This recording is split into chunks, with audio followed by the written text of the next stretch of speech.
What's up? Alex here with Step by Step Bass, giving you your very first bass lesson. We're going to cover everything you need to know before you ever start playing the instrument, including which way is up.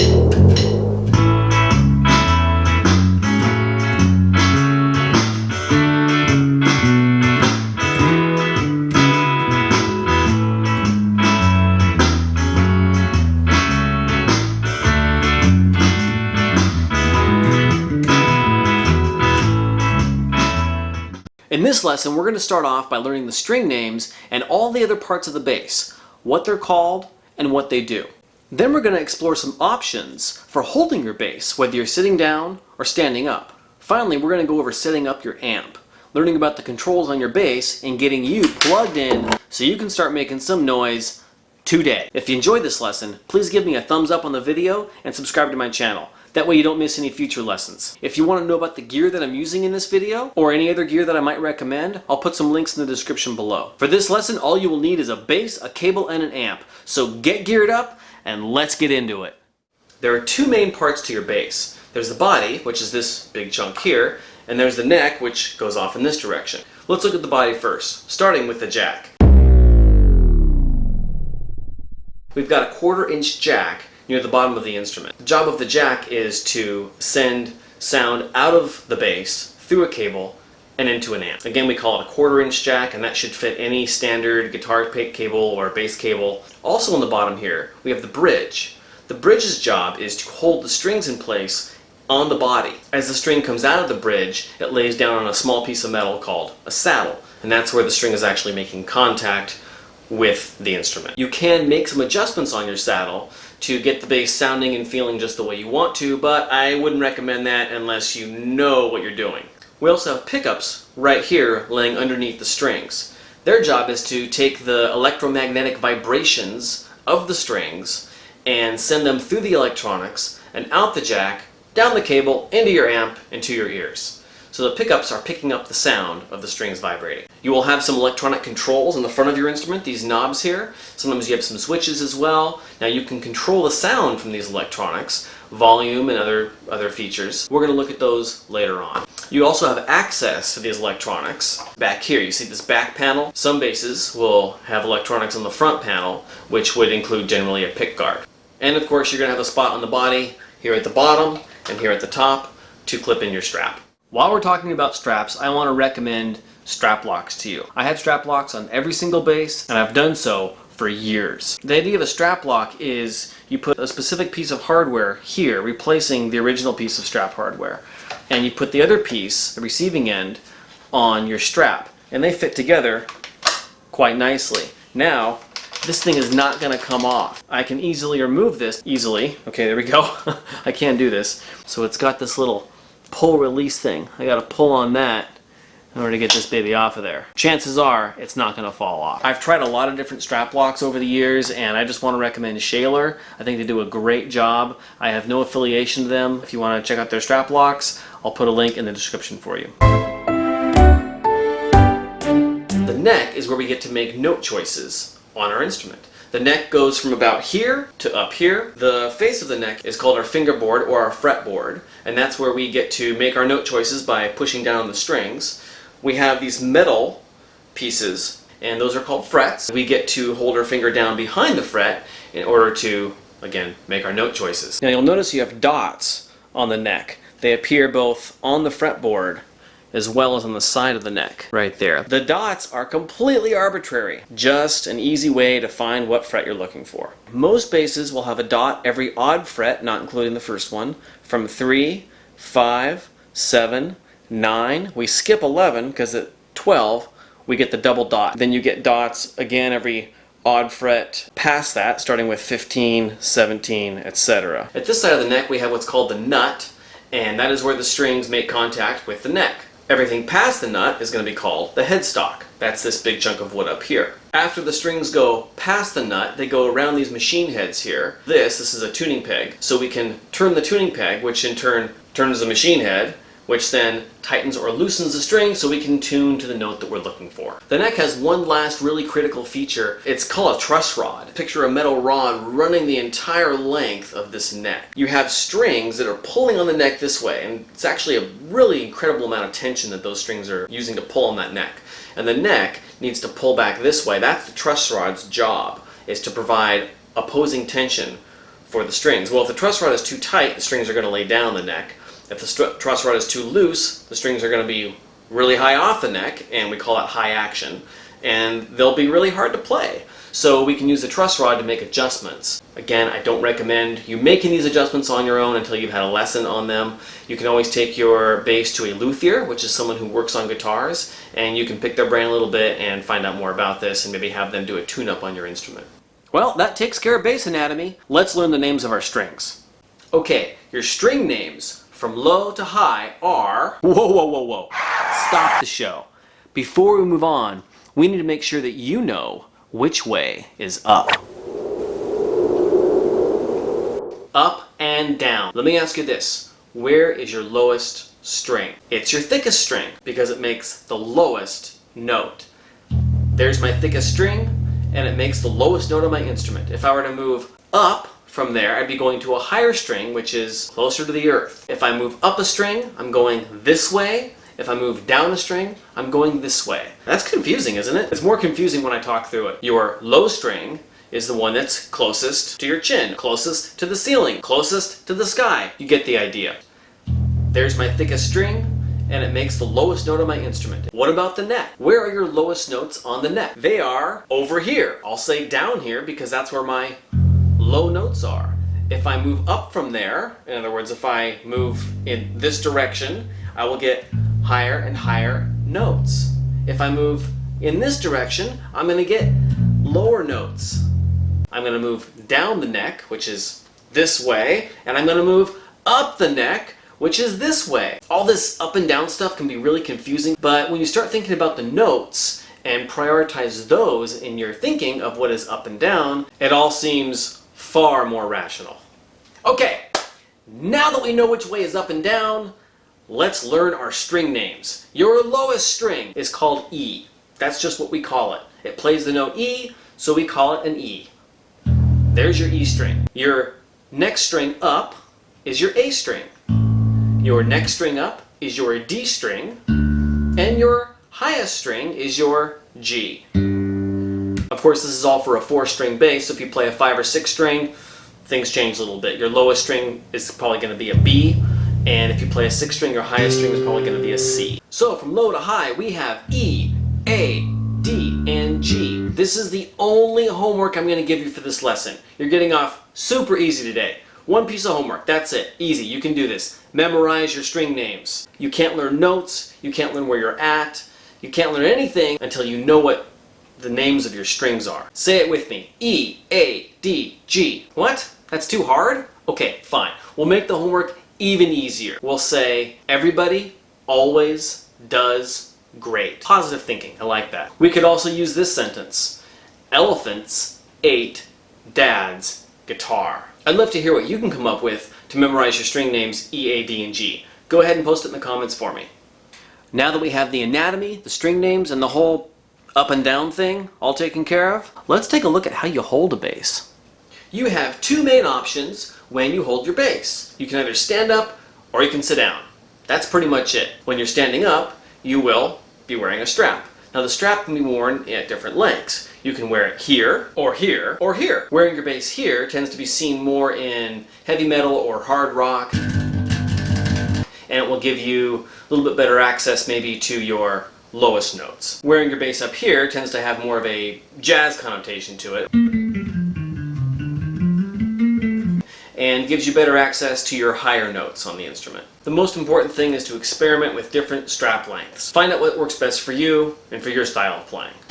Sitting with the bass. I don't think this is on the script for some reason. Sitting with the bass will feel very different than standing with the bass.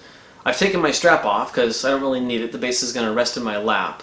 And as it does so, I can put the body of the instrument between my legs here if I want to. Although I find personally I don't have as good access to the instrument. It's further out in front of me, I have to reach over this way, and my low notes are way out here now. So I prefer to take this part of the bass and just drop it there onto my thigh. I then take my right hand and I bring it over the strings to get ready to pluck them.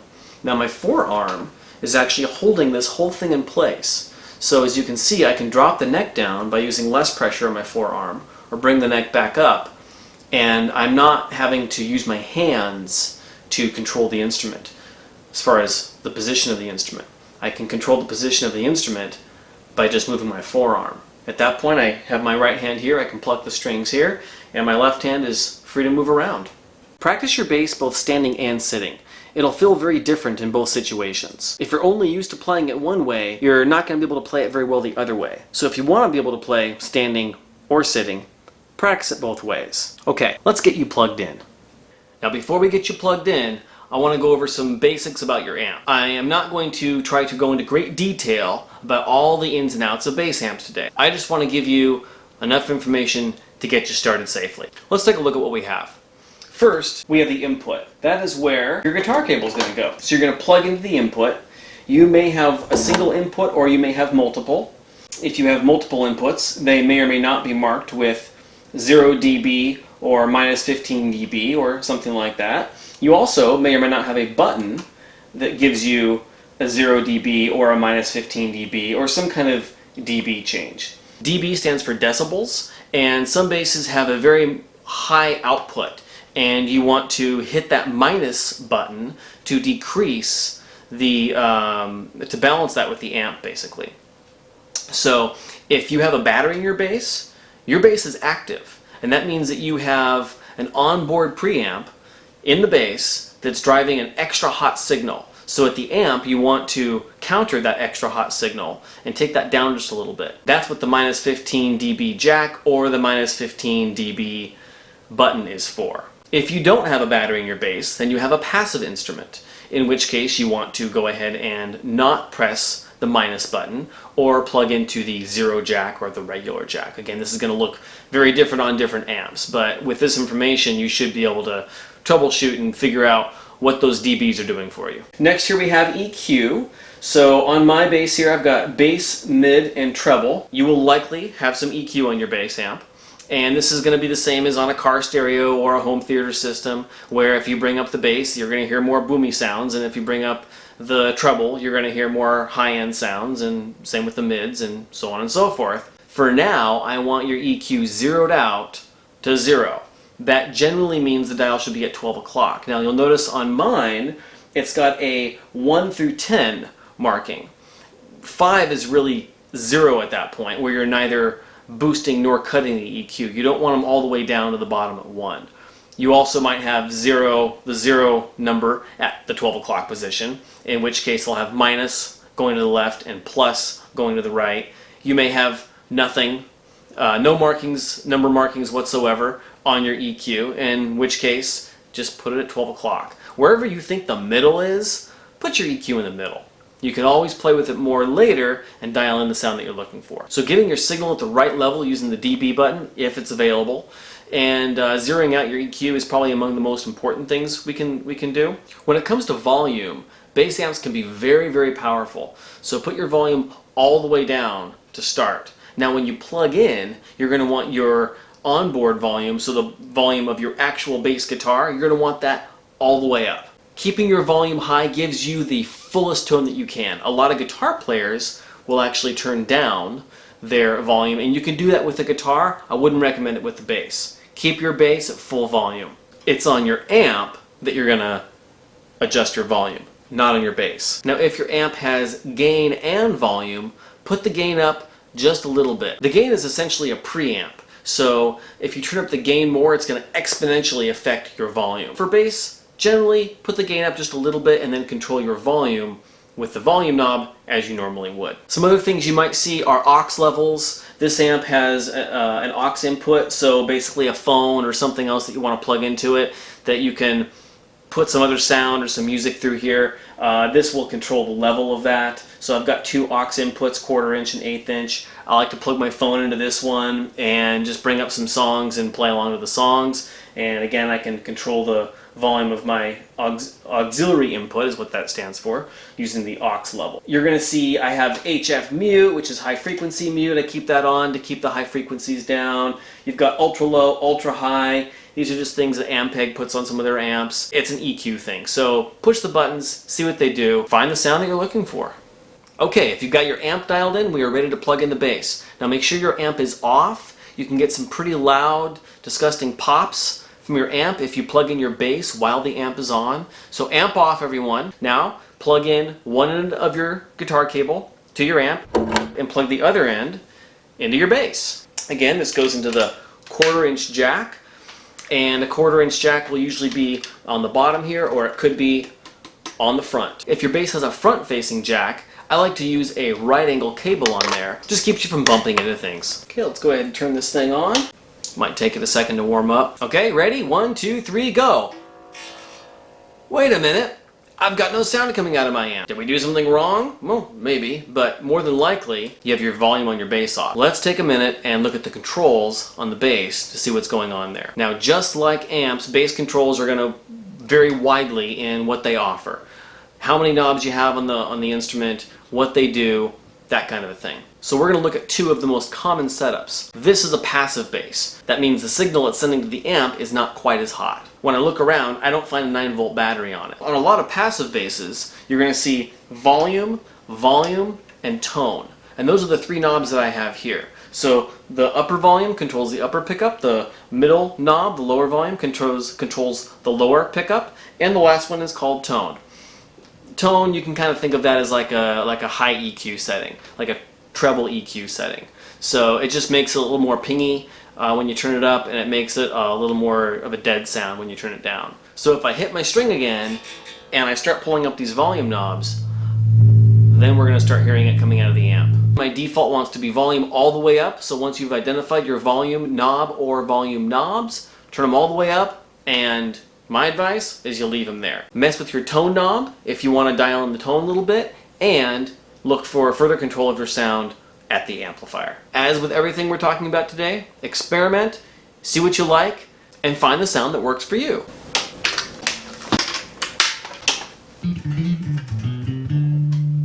And here I have an active bass. I know it's an active bass because there's a battery compartment right there, and I can open this up for you, and you see a 9-volt battery in there. If you find a 9-volt battery inside your bass, if I could just close this, there we go. That means it's an active instrument. You have an onboard preamp delivering a little bit hotter signal to the amplifier. Onboard meaning on the bass, onboard. You also will likely have onboard EQ. So here's the configuration for this instrument. We've got one volume knob, so if I hit my string, I don't hear anything. I bring the volume up, and we have volume. The knob next to the volume knob is actually going to be a pickup sweep. If you find that your knobs have a center notch to them, they are probably not volume knobs, and they may likely be EQ or pickup sweeps. So this one stops when it's at dead center. So you can go all the way one way, all the way the other way, or in the middle you'll feel a little bit of a grab on it so that you know where center is. My default for this instrument is volume all the way up and my pickup sweep in the center. If I turn this to the right, it's going to pull the pickup all the way. It's going to turn the full volume on for the bridge pickup, which is the pickup next to the bridge. And if I go to the left, it's going to put full volume to the neck pickup, which is this pickup right here, and then anywhere in between it'll fade the volumes between those two pickups. So again, experiment, get the sound that you're looking for. The EQ, the onboard EQ for active instruments, is a very cool feature, and it really gives you a lot of immediate control over your sound. So these three knobs, these are all EQ. This is an Ibanez bass, and they put their low EQ on the left side from the player's point of view, and their high EQ on the right side. So I've got low, mid, and high. Just like with my amp, I want my EQ in the center. Again, you should have a center notch. So put your EQ in the center. You don't want things fully overblown or fully taken away. Start with your EQ at a regular spot at 0 and move out from there. If you need a little bit of extra volume, I find the bass EQ is a great way to do that.